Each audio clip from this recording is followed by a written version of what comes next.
राष्ट्र सर्वप्रथम, राष्ट्र सर्वप्रथम, राष्ट्र सर्वप्रथम, राष्ट्र सर्वप्रथम। राष्ट्र सर्वप्रथम की बात कार्यक्रम में आप सभी राष्ट्रवासियों का हार्दिक स्वागत है।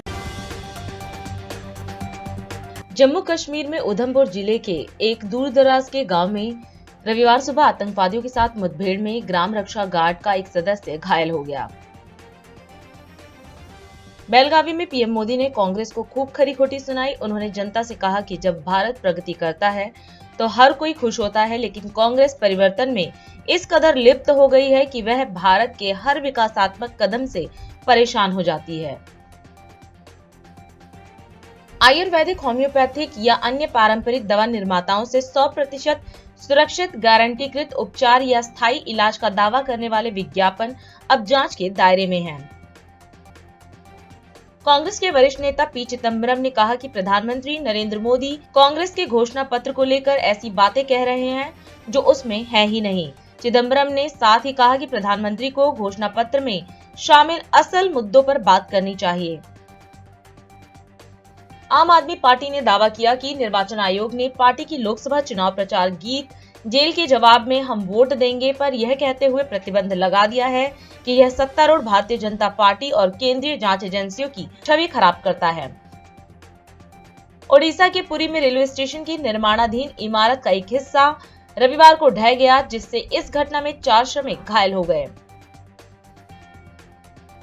राष्ट्रवादी कांग्रेस पार्टी के प्रमुख शरद पवार ने कहा कि भारतीय जनता पार्टी संविधान में बदलाव करने के लिए लोकसभा चुनाव में 400 से अधिक सीट जीतना चाहती है।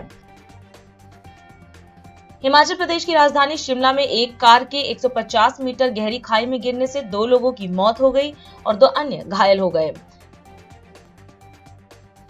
केंद्रीय गृह मंत्री अमित शाह ने राम मंदिर मुद्दे को लटकाए रखने के लिए विपक्ष पर निशाना साधा। लोकसभा चुनाव को लेकर रैलियों का दौर जारी है। इस क्रम में प्रधानमंत्री नरेंद्र मोदी ने कर्नाटक के बेलगावी में जनसभा को संबोधित किया। इस दौरान अपने संबोधन में पीएम मोदी ने कहा कि भारत 10 साल में मजबूत हुआ है। भारत में लगभग 25 करोड़ लोग गरीबी से बाहर आए हैं और इसी तथ्य ने देश के नागरिकों में आत्मविश्वास जगाया है। पीएम ने यह भी कहा कि भारत कृषि प्रधान देश है। कृषि क्षेत्र का कायाकल्प करने के लिए छोटे किसानों की संगठन शक्ति को एकजुट करने का काम जारी है। इसके साथ ही उन्होंने जनता के सपने को अपना संकल्प बताया और कर्नाटक की जनता से बीजेपी को समर्थन देने की अपील की। 10 साल में भारत शक्तिशाली हुआ। भारत से 25 करोड़ लोग गरीबी से बाहर निकले और जब 25 करोड़ लोग 10 साल के भीतर भीतर गरीबी से बाहर निकलते हैं तो हर हिंदुस्तानी का आत्मविश्वास बढ़ता है कि नहीं बढ़ता है। भारत जब आगे बढ़ता है, भारत जब मजबूत होता है तो हर भारतीय खुश होता है। साथियों, पिछले 10 वर्षों में बीजेपी एनडीए सरकार ने देश के नागरिकों की ईज ऑफ लिविंग के लिए बहुत काम किया है। इसका एक बड़ा उदाहरण है भारतीय न्याय संहिता। गुलामी के कालखंड से प्रेरित इतना पुराना आजादी के पहले का कानून, क्रिमिनल जस्टिस सिस्टम का हटाना, भारतीय जनता पार्टी की सरकार ने उसको हटा दिया। अब भारत में न्याय संहिता में दंड को नहीं बल्कि नागरिकों को न्याय मिलने को प्राथमिकता दी गई है। इसमें आतंकवाद से जुड़े कानूनों को भी और सख्त किया गया है। दूसरों पर अत्याचार से जुड़े कानूनों को कड़ा बनाया गया है। भारतीय साक्ष्य अधिनियम में इलेक्ट्रॉनिक एविडेंस को लेकर नया प्रावधान किए गए हैं। 1 जुलाई से लागू होने के बाद ये संहिता देश के हर नागरिक को बहुत मदद करने वाली है। साथियों, हमारा देश छोटे किसानों का देश है। कृषि क्षेत्र का कायाकल्प करने के लिए ये बहुत जरूरी है कि हम छोटे किसानों की संगठन शक्ति को एकजुट करें। इसलिए बीजेपी एनडीए सरकार एफपीओज सेल्फ हेल्प ग्रुप और कोऑपरेटिव तीनों पर बल दे रहा है। बीजेपी सरकार में देश भर में 8,000 नए किसान उत्पादक संघ बने हैं, एफपीओज बने हैं। ये एफपीओज इनपुट कॉस्ट कम करने से लेकर किसानों को मार्केट रेट दिलाने तक में बड़ी भूमिका निभा रहे हैं। पिछले 10 साल में 10 करोड़ महिलाएं सेल्फ हेल्प ग्रुप में शामिल हुई है। इन्हें केंद्र सरकार ने लाखों करोड़ रुपए की आर्थिक सहायता दी है। केंद्र सरकार पैक्स को मजबूत करने के लिए भी लगातार काम कर रही है। सरकार 60,000 से ज्यादा पैक्स के कंप्यूटराइजेशन का काम भी पूरा करने में जुटी है। एनडीए सरकार शुगर कोऑपरेटिव्स को भी बढ़ावा दे रही है। बीजेपी सरकार ने पेट्रोल में इथेनॉल ब्लेंडिंग को बढ़ाकर गन्ना किसानों की बहुत बड़ी मुश्किल आसान की है। आपका सपना, ये मेरा संकल्प है और आपका सपना साकार करने के लिए मेरा पल पल आपके नाम, मेरा पल पल देश के नाम। 24/7 फॉर 2047 ये मोदी का वादा है। और इसलिए हमारे भाइयों बहनों, इस चुनाव में दिल्ली में मुझे कर्नाटका से मजबूत समर्थन की जरूरत है। मैं आज आपके पास कुछ मांगने के लिए आया हूं। मैं आपसे आशीर्वाद मांगने के लिए आया हूं। और इसलिए इस चुनाव में बेलगावी से हमारे बहुत पुराने साथी जगदीश शेट्टर जी को और चिकोड़ी से हमारे अन्ना साहेब शंकर जोले जी को ज्यादा से ज्यादा वोट दीजिए। और आप जब इनके लिए कमल के निशान पर बटन दबाएंगे ना, जब आप कमल के निशान पर बटन दबाएंगे तो वोट सीधा सीधा मोदी के खाते में जाएगा।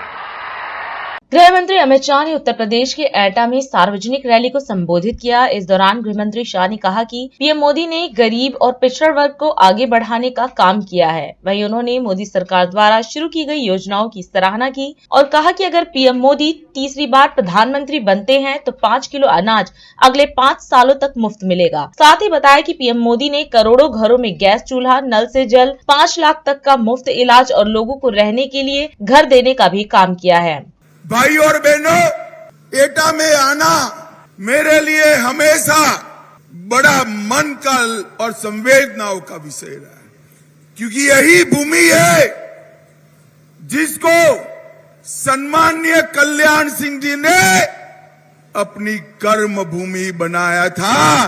बाबूजी यहीं से बार बार चुन कर गए। भाई और बहनों, भारतीय जनता पार्टी उत्तर प्रदेश के एक एक कार्यकर्ता पर बाबूजी का बहुत बड़ा ऋण है। शायद आने वाले 50 सालों तक ये ऋण हम उतार नहीं पाएंगे।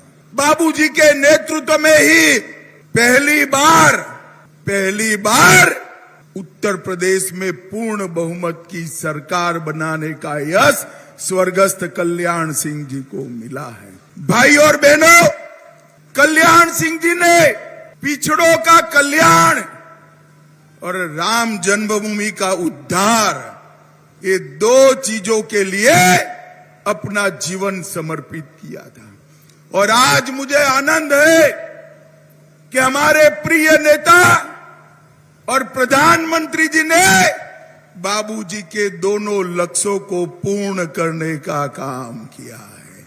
आपने हमारे प्रिय नेता नरेंद्र मोदी जी को प्रधानमंत्री बनाया, उन्होंने पिछड़ा वर्ग को, गरीबों को आगे बढ़ाने में कोई कसर नहीं छोड़ी।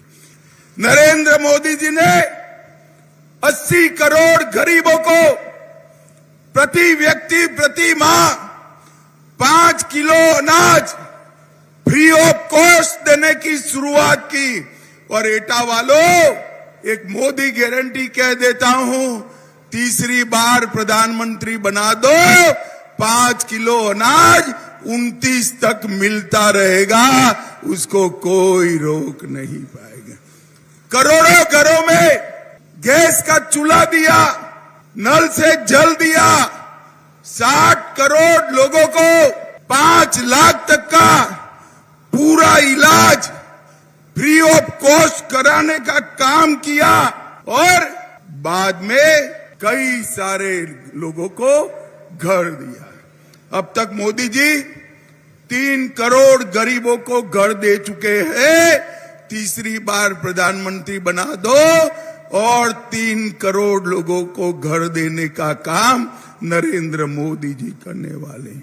भाई और बहनों, Purvanchal expressway, Bundelkhand expressway, Gorakhpur link expressway, Ballia expressway, Ganga expressway, ये सारे एक्सप्रेसवे बनाकर मोदी जी ने यूपी में रोडों का जाला बनाया। सिर्फ 7000 किलोमीटर नेशनल हाईवे थे, मोदी जी ने ये 10 साल में 7000 किलोमीटर से 12000 किलोमीटर तक पहुंचाने का काम नरेंद्र मोदी ने किया। भाई और बहनों, 9 एयरपोर्ट बन चुके हैं, 12 निर्माणाधीन है और एशिया का सबसे बड़ा एयरपोर्ट जेवर में बन रहा है। 25 से अधिक घरेलू वायु मार्ग बनाए, 12 शहरों में मेट्रो पहुंची है, डिफेंस कॉरिडोर से हजारों युवाओं को रोजगारी मिलने वाली है। 30 नहर योजनाएं मोदी जी ने चालू करी है। 2 एम्स मोदी जी के समय में आए हैं और 68 मेडिकल कॉलेज बन चुके हैं और 22 मेडिकल कॉलेज बनने वाले हैं। भाइयों और बहनों, नरेंद्र मोदी जी ने उत्तर प्रदेश को विकास के युक्त करने का काम किया है। मैं आपको कहने आया हूं भाइयों और बहनों, हमारे राजू भैया को प्रचंड बहुमत से जिताना है। राजू भैया के नाम के सामने कमल का निशान है। आप कमल के निशान पर बटन दबाकर जो एक वोट राजू भैया को दोगे, वो हर वोट नरेंद्र मोदी जी को प्रधानमंत्री बनाने के काम में आने वाला है। कांग्रेस सांसद राहुल गांधी ने केंद्रपाड़ा ओडिशा में जनता को संबोधित किया। राहुल गांधी ने कहा कि तेलंगाना में महिलाओं को सीधे बैंक अकाउंट में पैसे दिए जा रहे हैं। साथ ही उन्होंने कहा कि यदि ओडिशा में कांग्रेस की सरकार बनती है तो 2000 रुपए प्रतिमाह ओडिशा की महिलाओं के खाते में सीधे दिए जाएंगे। 3000 बेरोजगार युवाओं के खाते में 200 यूनिट बिजली मुफ्त, 500 रुपए में गैस सिलेंडर कर दिया जाएगा। वहीं राहुल ने कहा कि सरकार किसानों को धान के लिए 3000 रुपए प्रति क्विंटल देगी। साथ ही राहुल ने युवाओं को रोजगार, आंगनबाड़ी महिलाओं को दुगनी आय जैसे कई अन्य वादे भी किए। दिल्ली में चुनाव और यहाँ आपका स्टेट की सरकार के लिए चुनाव दोनों एक साथ हो रहे। मैं आज आपको बताने आया हूँ कि आपको कांग्रेस पार्टी की सरकार दिल्ली में और ओडिशा में किस प्रकार से पैसा देने जा रही है। तेलंगाना में हमने महिलाओं को सीधा बैंक अकाउंट में पैसा दिया है। कर्नाटक में हमने सीधा महिलाओं को बैंक अकाउंट में पैसा दिया है। यहाँ पे हमारी सरकार बनेगी तो 2000 रुपए महीने ओडिशा के महिलाओं के बैंक अकाउंट में सीधा हम डाल देंगे। 3000 रुपए बेरोजगार युवाओं के बैंक अकाउंट में जाएगा। 200 यूनिट फ्री बिजली मिलेगी और जो गैस का सिलेंडर है ये 500 का हो जाएगा। और ओडिशा की सरकार धान के लिए ओडिशा के किसानों को 3000 रुपए प्रति क्विंटल देने जा रही है। और अगर आप देखना चाहते हैं तो तेलंगाना जाइए, कर्नाटक जाइए, और वहां की जनता से पूछ लीजिए, छत्तीसगढ़ में हमारी सरकार थी, वहां पूछ लीजिए जब कांग्रेस पार्टी की सरकार थी तो धान के लिए 3,000 रुपए मिलता था, हाँ या ना? सिलेंडर कितने का मिलता था पूछ लीजिए। महिलाओं के बैंक अकाउंट में पैसा आता है पूछ लीजिए। तो ओडिशा की सरकार 2,000 रुपए महीने के महिलाओं को देगी, 3,000 रुपए महीने के युवाओं को देगी, किसानों को 3,000 रुपए। हम हिंदुस्तान के सारे गरीब परिवारों की लिस्ट बनाएंगे, हर परिवार में एक महिला का नाम चुना जाएगा। हिंदुस्तान के सारे गरीब परिवारों में से एक महिला का नाम चुना जाएगा और फिर उस महिला के बैंक अकाउंट में साल के 1,00,000 रुपए, महीने के 8,500 रुपए गरीब महिलाओं के बैंक अकाउंट में, चाहे वो किसान का परिवार हो, मजदूर का परिवार हो, बेरोजगार युवा का परिवार हो, अगर वो गरीब है, बैंक अकाउंट में साल के 1,00,000 रुपए खटाखट डालेंगे। हम आपको सारे के सारे बेरोजगार युवाओं को, जिनके पास यूनिवर्सिटी कॉलेज डिग्री है, डिप्लोमा है, आपको हम 1 साल की पहली नौकरी की गारंटी मतलब अधिकार देने जा रहे हैं। इंडिया की सरकार, कांग्रेस पार्टी की सरकार आपको प्राइवेट सेक्टर में, पब्लिक सेक्टर में, सरकारी ऑफिसेज में 1 साल की अप्रेंटिसशिप, 1,00,000 रुपए साल का बैंक अकाउंट में और दुनिया की सबसे बेहतर ट्रेनिंग आपको 1 साल के लिए। तो ये हमारा प्लान है। उड़ीसा की सरकार आपको 5 गारंटी दे रही है। यहाँ पे साफ लिखा है 2,000 रुपए महीने के उड़ीसा की सरकार महिलाओं को देंगी, मतलब 24,000 रुपए आपके यहाँ हो गए। उसमें आप 1,00,000 रुपए जोड़ दीजिए महिलाओं के, 1,24,000 रुपए लाखों महिलाओं के बैंक अकाउंट में उड़ीसा में कांग्रेस पार्टी डालने जा रही। ये मैं आपसे कहने आया था। देखिए बहुत हो गया, गरीबों की, किसानों की सरकार लाइए। भाइयों और बहनों, कांग्रेस पार्टी की सरकार दिल्ली में किसानों का कर्जा माफ करने जा रही है और एक बार नहीं, मैं कह रहा हूं आपको, एक बार नहीं, हम कमीशन बनाएंगे। जब भी किसानों को कर्जा माफी की जरूरत होगी, कांग्रेस पार्टी की सरकार किसानों का कर्जा माफ करेगी। कानूनी मिनिमम सपोर्ट प्राइस हिंदुस्तान के किसानों को देने जा रहे हैं, उड़ीसा के किसानों को सही दाम देने जा रहे हैं। आशा और आंगनवाड़ी की महिलाओं को डायरेक्ट मैसेज दे रहा हूं, आपकी आमदनी दुगनी कर देंगे और मनरेगा में जो काम करते हैं आपका रेट 400 रुपए करने जा रहे हैं। और आदिवासी का अधिकार बनता है, जल का, जंगल का, जमीन का, वो अधिकार हम पूरा करके आपको देंगे। आपकी जल, आपकी जमीन, आपका जंगल, वो हम आपको वापस देंगे। दिल से आप सबका धन्यवाद। नमस्कार, जय हिंद, जय उड़ीसा। अभी समय है एक ब्रेक का, हम चलते हैं ब्रेक पर, आप कहीं जाए नहीं, छोटा सा break. Powered by Kamal Buildtech Private Limited, fulfilling promises. With our professional team and experience of delivering projects, in past we guarantee you peace of mind and top quality work in an affordable price. और अधिक खबरों के लिए आप हमारे YouTube channel दैनिक India दर्पण को अभी सब्सक्राइब करें और नोटिफिकेशन के लिए बेल आइकन को प्रेस करना ना भूलें। राष्ट्र सर्वप्रथम की बात कार्यक्रम में ब्रेक के बाद एक बार फिर आप सभी राष्ट्रवासियों का स्वागत है। आंवला लोकसभा क्षेत्र में आयोजित जनसभा में मुख्यमंत्री योगी आदित्यनाथ ने प्रतिभाग किया। इस अवसर पर मुख्यमंत्री ने अपने संबोधन में कहा कि तीसरे चरण के लिए चुनाव प्रक्रिया आगे बढ़ रही है और 2 चरणों में 191 सीटों पर चुनाव संपन्न हो चुका है और विश्वास व्यक्त किया कि जनता फिर एक बार मोदी सरकार के नारे को सिद्ध कर रही है। वहीं सीएम योगी ने पीएम मोदी द्वारा किए गए विकास कार्यों का भी जिक्र किया और कहा कि गरीब कल्याणकारी योजनाओं का लाभ बिना भेदभाव के समाज के सभी तबकों को उपलब्ध कराने का काम किया है। बहनों और भाइयों, मुझे बताया गया कि यह क्षेत्र पौराणिक पांचाल देश की राजधानी के रूप में भी प्रसिद्ध रही है और यहाँ के बारे में मुझे बताया गया है कि यहाँ का बरोना धाम जो श्याम खाटू की कृपा का धाम बन चुका है उस धाम में पूर्णिमा के दिन लाखों की संख्या में श्रद्धालु आकर के अपनी मनोकामनाओं की पूर्ति करते हैं। बहनों और भाइयों, लोकसभा का चुनाव चल रहा है। तीसरे चरण के लिए चुनाव प्रक्रिया में हम आगे बढ़ चुके हैं। 2 चरणों के चुनाव संपन्न हो चुके हैं। 191 सीटों पर चुनाव अब तक हुए हैं और 191 सीटों के चुनाव के रुझान बताते हैं कि पूरे देश के अंदर एक ही स्वर गूंज रहा है और वह स्वर है कि फिर एक बार बहनों और भाइयों, मोदी सरकार के स्वर क्यों गूंज रहे हैं?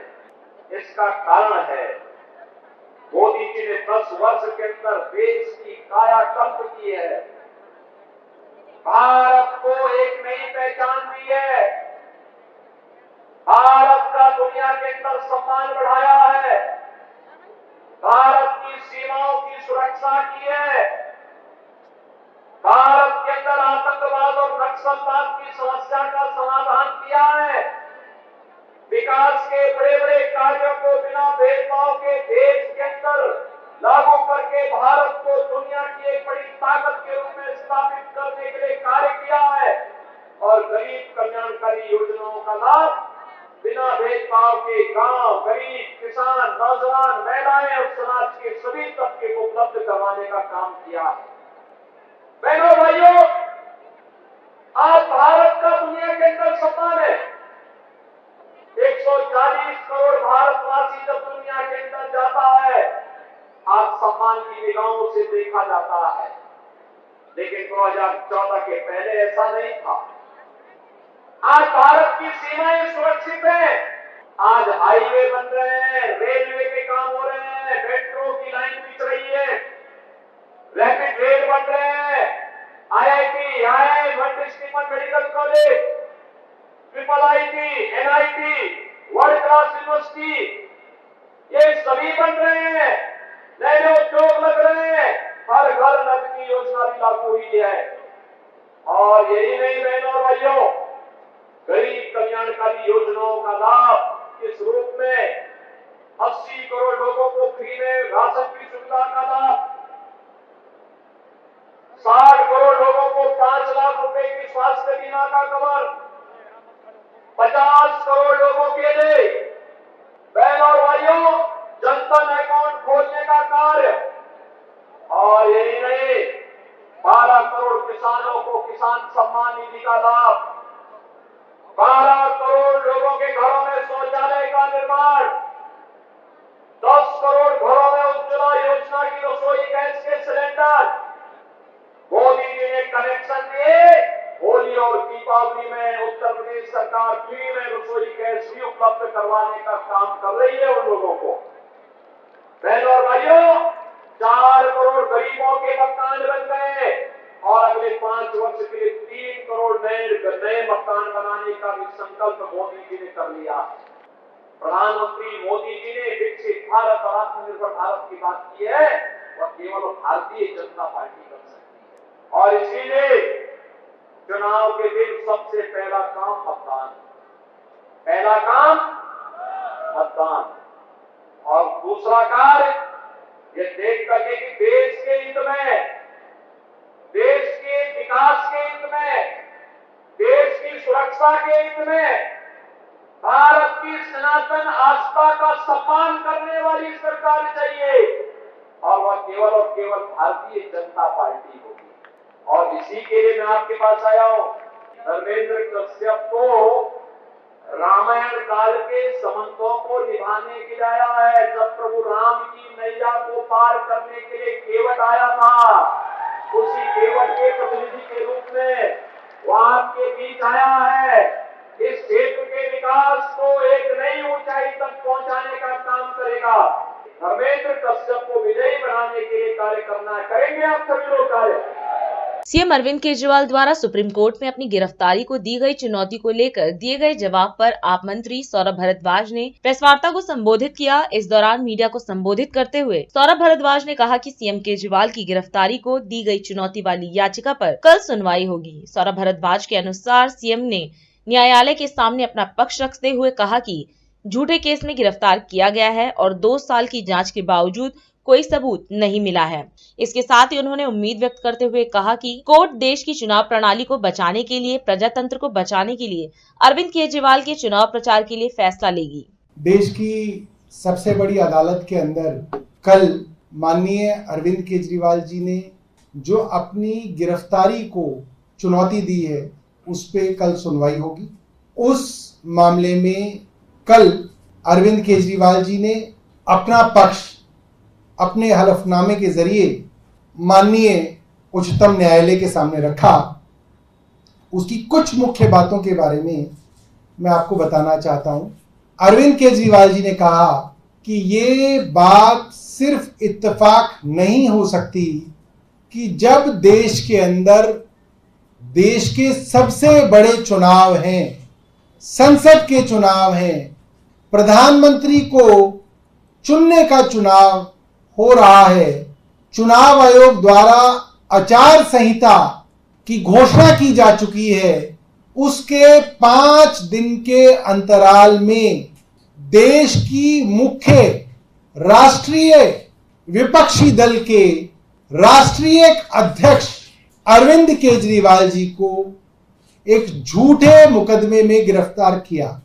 2 साल की जांच में इनके पास कोई ऐसा सबूत नहीं है जिसमें अरविंद केजरीवाल के खिलाफ कोई साक्ष्य हो। इन्होंने जब से संबंध देने शुरू किए अरविंद केजरीवाल को, कोई ऐसी बात इन्होंने नहीं की कि हमें ये नया साक्ष्य मिल गया आपके खिलाफ जिसकी वजह से हम आपको गिरफ्तार करना चाहते। एक साक्ष्य इनको नहीं मिला, ना ये रिकॉर्ड पे आज तक ला पाए एक भी साक्ष्य। फिर ऐसी क्या मजबूरी थी कि ठीक लोकसभा चुनाव से पहले देश की विपक्ष की राष्ट्रीय पॉलिटिकल पार्टी के अध्यक्ष को गिरफ्तार किया गया। यह सीधा सीधा देश की प्रजातांत्रिक प्रणाली पे हमला है। फ्री एंड फेयर इलेक्शन, सबको बराबरी का मौका देने का सिद्धांत, giving level playing field to everyone, जो इस देश के संविधान का एक बड़ा सिद्धांत है, जो इलेक्शन कमीशन की एक सबसे बड़ी जिम्मेदारी है, उसका उल्लंघन है कि अहम चुनाव से पहले आपने अरविंद केजरीवाल को गिरफ्तार कर लिया। उनकी गिरफ्तारी की वजह से उनकी पार्टी के प्रचार को रोकने की कोशिश की गई। यह कोशिश की गई कि अरविंद केजरीवाल गिरफ्तार हो जाए तो प्रचार ना हो पाए। अरविंद केजरीवाल आज जेल से बाहर होते तो सिर्फ दिल्ली में नहीं, उद्धव जी के लिए महाराष्ट्र में प्रचार कर रहे होते, अखिलेश यादव जी के लिए उत्तर प्रदेश में चुनाव कर रहे होते, ममता बनर्जी के लिए बंगाल में चुनाव में प्रचार कर रहे होते, कर्नाटक के अंदर कांग्रेस का प्रचार कर रहे होते। सब जगह विपक्ष के इंडिया गठबंधन का हम प्रचार कर रहे होते और अरविंद केजरीवाल विपक्ष की सबसे मुखर आवाज है, ये सब लोग जानते हैं। अरविंद केजरीवाल जी सीधी सादी भाषा में अपनी बात लोगों तक रखते हैं और ऐसे नेता को जेल में डाल के विपक्ष की आवाज को चुनाव से पहले कमजोर करने की साजिश है। ईडी और सीबीआई के विषय में अरविंद केजरीवाल जी ने लिखा है, कहा है, ईडी और सीबीआई जांच एजेंसी हैं, इन्वेस्टिगेटिंग एजेंसी है। इन्वेस्टिगेटिंग एजेंसी का क्या मतलब होता है, क्या सिद्धांत होता है? इन्वेस्टिगेटिंग एजेंसी का वर्षों से सिद्धांत है सच को बाहर लाना, सच्चाई को कोर्ट के सामने रखना, यह सिद्धांत होता है। अरविंद केजरीवाल ने साक्ष्य रखे हैं कि 1 लाख पन्नों के दस्तावेज अगर ईडी और सीबीआई को मिले और उसमें 80,000 दस्तावेज अरविंद केजरीवाल और आम आदमी पार्टी के पक्ष में है, तो उन दस्तावेजों को अदालत के सामने नहीं रखा गया। जो कुछ आपके सामने है वो आप अदालत के सामने रखिए ताकि अदालत उस पर फैसला ले।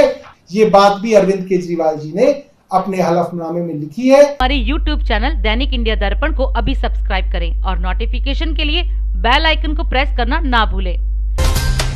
आज हम इस कार्यक्रम में आपसे विदा लेते हैं। आप अन्य खबरों के लिए बने रहे। राष्ट्र सर्वप्रथम, वंदे मातरम, जाग उठा है भारत। राष्ट्र सर्वप्रथम, राष्ट्र सर्वप्रथम, राष्ट्र सर्वप्रथम, राष्ट्र सर्वप्रथम।